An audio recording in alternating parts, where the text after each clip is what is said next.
Saya ingin menambahkan sedikit penjelasan tentang bagian terakhir dari video sebelumnya. Ini tadi di segmen CD ini, tadi saya bilang kita membalikkan saja, karena kalau kita menggunakan sisi yang tingginya di sebelah kiri di sistem P dan sistem Q-nya, kita tidak menemukan momen yang bentuknya seperti itu. Jadi yang penting adalah itu bisa dibalik. Yang penting adalah menggunakan ini harus sama sisi tingginya di sisi yang sama. Jadi sama-sama di kanan atau sama-sama di sebelah kiri, ya itu jadi bisa digunakan. Itu makanya tadi saya bilang untuk AB dan CD itu bisa sama-sama digunakan persamaan sepertiga M1, M3 dan L, walaupun sisi tingginya berbeda sisi. Nah, untuk kalau ketemu dengan bidang momen yang tingginya di sebelah kiri, di bidang MQ-nya di sebelah kanan, maka itu nilainya yang 1/6 M3L ini. Nanti kalian coba kerjakan dengan segmen 3 biji begini dibandingkan dengan kalau sekaligus. Sekali lagi saya sampaikan, sekaligus itu biasanya jarang ada bidang momen yang bisa langsung ditemukan satu bidang momen yang bisa langsung ketemu tabelnya, kecuali bebannya cukup sederhana.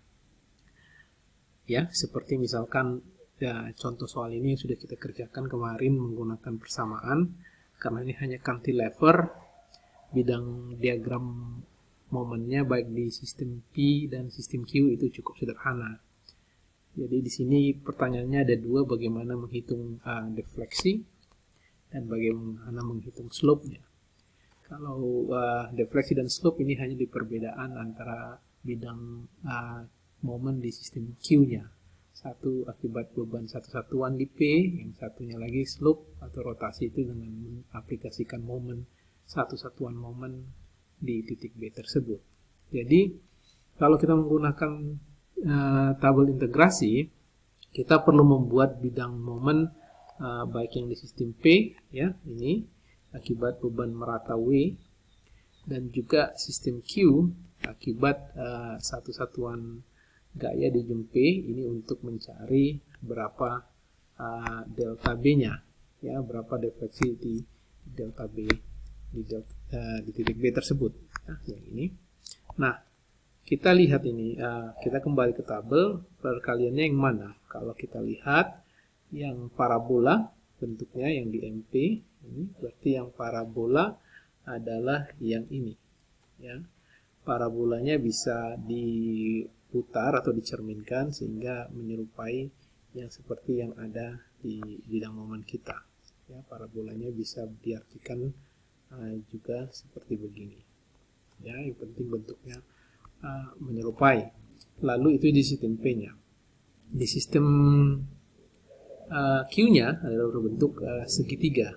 Perhatikan bahwa M1 itu dan M3 itu berada di sisi yang sama, sama-sama di kiri. Berarti pasangannya yang mana nih? Kalau untuk parabola kita begini, berarti yang pasangannya adalah yang segitiga yang ini.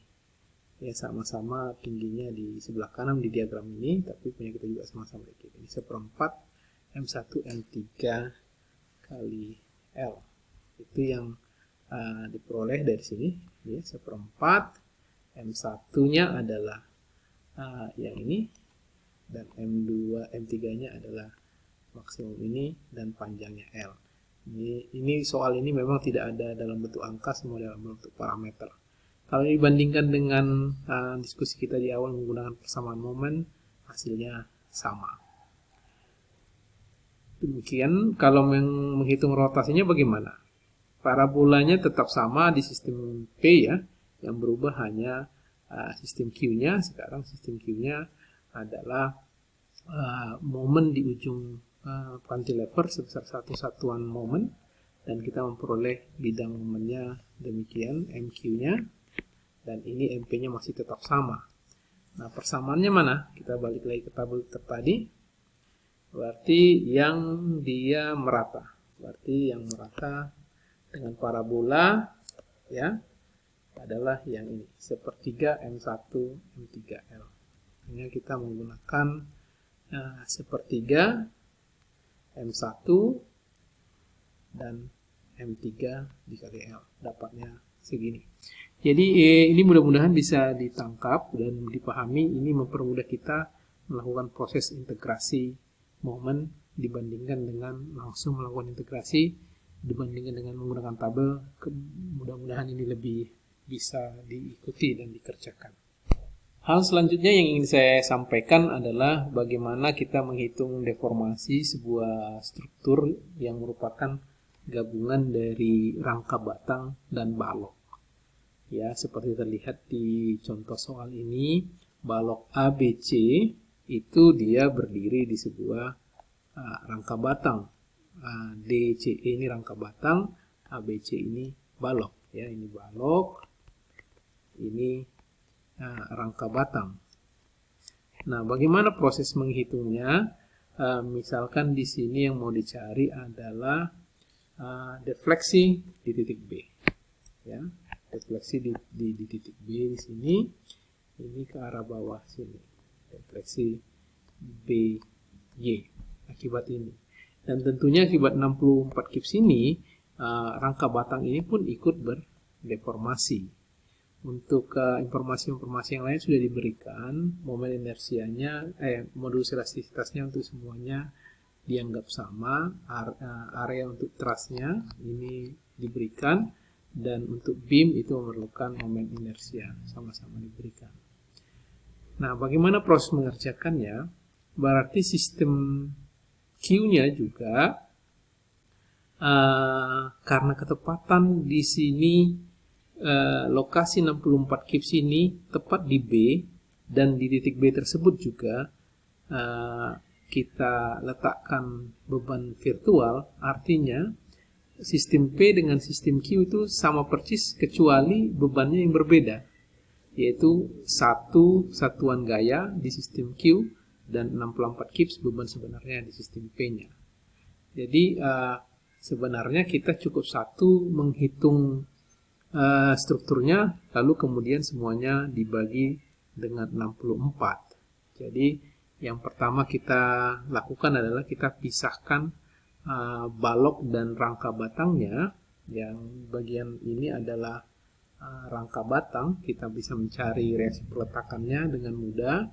Horizontalnya tidak ada, jadi 32-32. Dengan demikian, dengan metode observasi kita bisa menggambarkan rangka bidang momennya dengan cepat melalui menggunakan bidang geser. Dapatlah bidang momennya ini. Dan untuk rangka batang kita juga menggunakan metode observasi. Ini rangka batang yang diagonal dapatnya di sisi miringnya sama-sama tekan, yaitu 20, dan yang di horizontal ini tertarik dengan 12. Ya, ini juga bisa kita lakukan. Jadi kita pisah strukturnya. Ini rangka batangnya. Dan kemudian sistem Q-nya itu kalau kita perhatikan dengan seksama itu sebenarnya sama dengan P system, cuman gayanya dibagi 64 karena jadi satu ya, karena ketepatan defleksi yang mau kita cari adalah di titik tersebut. Jadi itu satu hal yang perlu diingat ketika nanti mengerjakan soal. Kalau lokasi bebannya itu tepat sama dengan lokasi di mana defleksi diberikan dan bebannya hanya itu aja ya, tentunya hanya itu aja, itu P dan Q sistemnya itu tidak usah dikerjakan lagi, tinggal membagi aja P sistemnya dengan satu angka supaya dia menjadi satu ya. Nah, bagaimana menghitung deformasinya? Tentunya kita akan kombinasikan beam contribution dan truss contribution, rangka batang, kontribusi rangka batang, dan kontribusi beam, karena persamaannya sedikit berbeda. Kalau yang untuk balok, itu kita menggunakan integrasi. Kalau kita yang rangka batang, kita menggunakan penjumlahan gaya-gaya batang yang ada pada rangka batang tersebut. Untuk integrasi kita menggunakan tabel saja ya. Saya tahu memang ini bisa juga alternatifnya segitiga dengan segitiga ya, tapi di sini saya pisah, ini segitiga sebelah kiri, ini sebelah kanan. Jadi bisa juga alternatifnya kita menggunakan bentuk seperti begini dengan integrasi yang segitiga langsung begini. Rasanya di tabel integrasi bisa juga dilakukan, tapi saya memilih untuk memisahkannya seperti ini. Jadi itu kita peroleh, jadi ketepatan ini simetris, jadi yang sisi kiri dan sisi kanan itu sama, jadi makanya dapatnya adalah 2 kali sepertiga M1 kali M3 kali L, dapatlah nilainya ini. Untuk yang ini bagian dari baloknya. Kemudian untuk yang dari bagian rangka batangnya, kita menggunakan masing-masing gaya batang untuk P dan Q dikalikan L, lalu dikalikan dan kita jumlahkan, lalu dibagikan EA-nya. Sehingga deformasinya, ini rangka batangnya ya, adalah penjumlahan kontribusi kedua tersebut, delta B totalnya. Ya, jadi di sini ini adalah delta B kontribusi dari balok ditambahkan dengan kontribusi dari rangka batang. Ya, jadi ini dengan memasukkan informasi E berapa, I berapa, dan A berapa, dan perhatikan juga satuan-satuan yang digunakan, ya, hati-hati. Jadi deformasi B dari kontribusi balok adalah 0,530 inci, dan untuk yang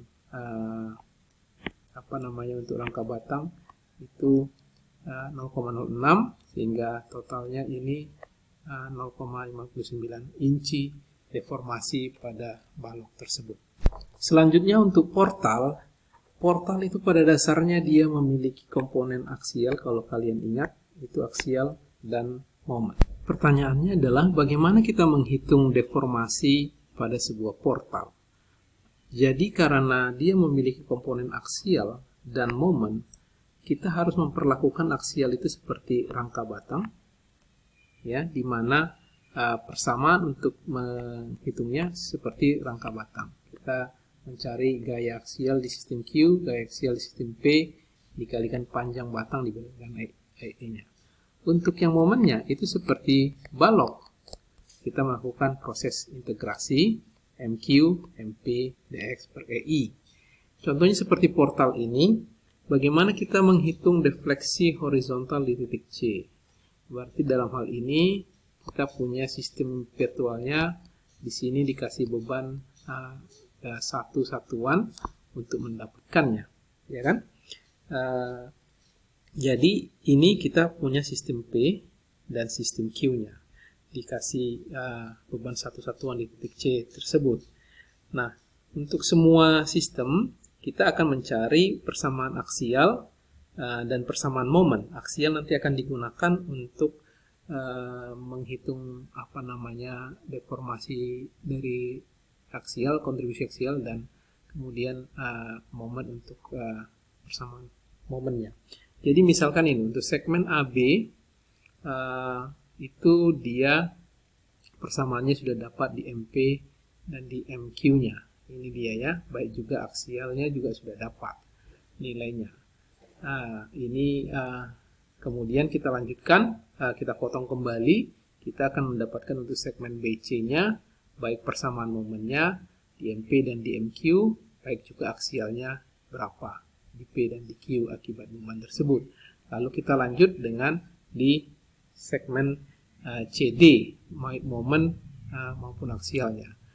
Lalu kita melakukan proses integrasi. Kalau ini di sini di contoh soalnya pakai integrasi, tapi tetap juga bisa menggunakan tabel. Jadi kita mengintegrasikan bagian yang momen dan menjumlahkan bagian yang aksial. Ini bagian ini itu segmen AB, ini segmen BC, ini segmen CD, ini komponen aksialnya. Jadi kita lakukan proses integrasi dan kita menjumlahkan keseluruhannya dan akhirnya kita peroleh defleksinya 2,8 inci. Di sini tidak terlalu kelihatan pengaruh dari aksialnya karena cukup kecil sekali. Itu ya, mudah-mudahan bisa dipahami proses menghitung defleksi pada portal.